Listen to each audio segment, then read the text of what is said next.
আসসালামু আলাইকুম রহমতুল্লাহি ওবারাকাতু। কাছে দূরে দেশ ও দেশের বাহিরে যে যেখান থেকে ঠিক এই মুহূর্তে টিভি সেটের সামনে রয়েছেন বা পরে যুক্ত হবেন, প্রিয় দর্শক শ্রোতা, আপনাদের সবাইকে স্বাগত জানাচ্ছি আপনার প্রিয় চ্যানেল ৭১ টিভির ভ্রমণ বিষয়ক বিশেষ ইসলামিক আয়োজন এসিআই পিওর সল্ট নিবেদিত আরবের পথে অনুষ্ঠানে, powered by Twinkle baby diapers. প্রিয় দর্শক, আজ আমরা আপনাদের নিয়ে যাব ঐতিহাসিক তাবুক প্রান্তরের পাশে অবস্থিত তাবুক কেলা বা দুর্গে, যেখানে রসুল সাল্লাল্লাহু আলাইহি ওয়াসাল্লাম ২০ দিন অবস্থান করেছিলেন, যা মদিনা আল মুনাওয়ারা থেকে ৮০০ কিলোমিটার দূরে তাবুক শহরে ঐতিহাসিক তাবুক প্রান্তরের পাশে অবস্থিত। মুতার যুদ্ধে রোমকদের বিরুদ্ধে প্রথম অভিযানের ১৩ মাস পর এটি ছিল তাদের বিরুদ্ধে দ্বিতীয় অভিযান, আর এটি ছিল রসুল সাল্লাল্লাহু আলাইহি ওয়াসাল্লামের অংশগ্রহণে তার জীবনের শেষ যুদ্ধ। এই অভিযানে মুসলিম বাহিনীতে সৈন্য সংখ্যা ছিল ৩০,০০০ এবং রোমকদের সৈন্য সংখ্যা ছিল ৪০,০০০-এর বেশি। রসুল সাল্লাল্লাহু আলাইহি ওয়াসাল্লাম নবম হিজরির কোনো এক বৃহস্পতিবারে ৩০,০০০ সৈন্যের এক বিশাল বাহিনী নিয়ে তাবুকের উদ্দেশ্যে রওনা হলেন। এটি ছিল তার জীবনের সবচেয়ে বড় সেনা অভিযান। মুসলিম বাহিনীর তাবুকে উপস্থিতির খবর শুনে রোমক এবং তাদের মিত্ররা এতই ভীত হয়ে পড়ল যে তারা মোকাবিলার হিম্মত হারিয়ে ফেলল এবং তারা তাদের সীমান্তের অভ্যন্তরে বিভিন্ন শহরে বিক্ষিপ্ত হয়ে ছড়িয়ে পড়ল। চলুন দেখে আনি ঐতিহাসিক তাবুক প্রান্তরের পাশে অবস্থিত তাবুক কিলার বিভিন্ন অংশ। রসুল সাল্লাল্লাহু আলাইহি ওয়াসাল্লাম ২০ দিন এই জায়গার মধ্যে অবস্থান করেছিলেন এবং যখন তিনি অবস্থান করেছেন, এই যে আপনারা দুর্গ দেখতে পাচ্ছেন, এই দুর্গের জায়গার মধ্যেই রসুল সাল্লাল্লাহু আলাইহি ওয়াসাল্লামের থাকার জায়গা ছিল। আল্লাহ রসুল সাল্লাল্লাহু আলাইহি ওয়াসাল্লাম এই জায়গার মধ্যে অবস্থান করছিলেন।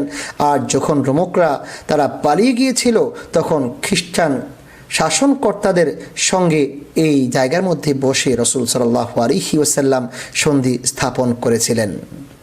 প্রিয় দর্শক, রসুল সাল্লাল্লাহু আলাইহি ওয়াসাল্লাম দুমাতুল জান্দালের শাসনকর্তা উকাইদিরের নিকটে ৪২০ জন অশ্বারোহী সৈন্যের একটি বাহিনী সহ খালিদ বিন ওয়ালিদকে প্রেরণ করেছিলেন।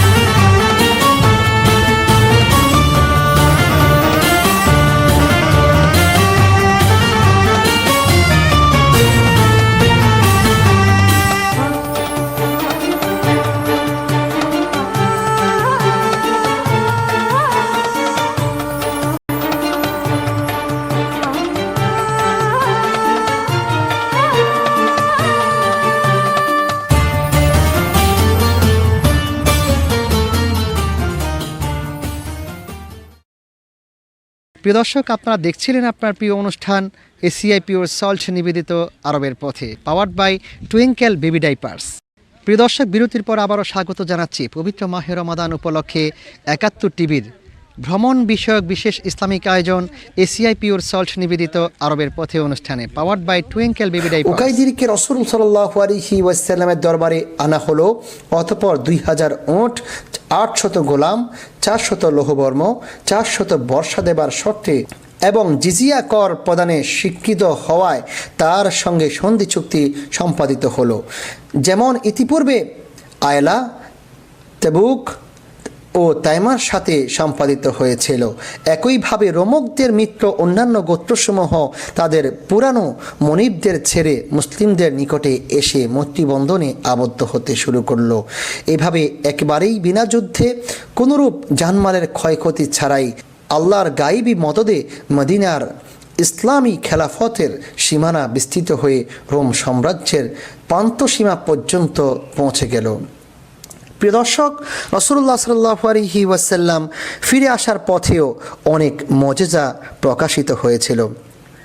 ফাদালা বিন উবাইদ আনসারী রাদিয়াল্লাহু তাআলা আনহু বলেন, তাবুক থেকে ফেরার পথে আমাদের ওঁটগুলি কষ্টে হাঁসফাঁস করতে শুরু করলো।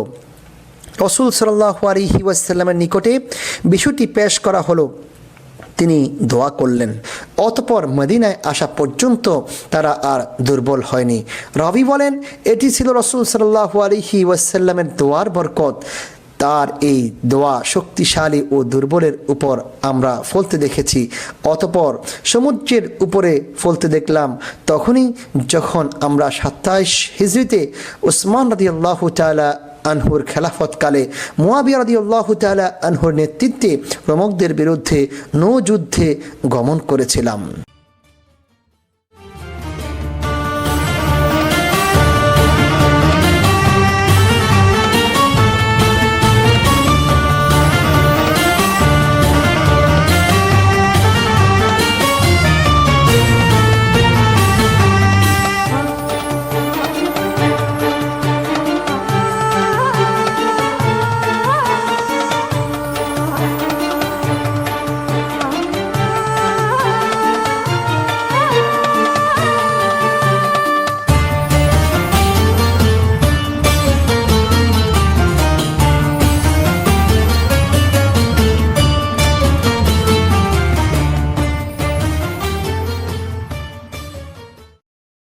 প্রিয় দর্শক, আপনারা দেখছিলেন আপনার প্রিয় অনুষ্ঠান এসিআই পিওর সল্ট নিবেদিত আরবের পথে, powered by Twinkle baby diapers. সময় হয়েছে বিদায় নেবার। আজকের মতো এখানে বিদায় নেব। দেখা হবে আগামীকাল অন্য কোনো পর্বে। সেই পর্যন্ত আল্লাহ তাআলা আপনাদের ভালো রাখুন, সুস্থ রাখুন, নিরাপদে রাখুন। আপনাদের সকল ইবাদাগুলোকে কবুল করে নিন। আমিন। আসসালামু আলাইকুম ওয়া রাহমাতুল্লাহ।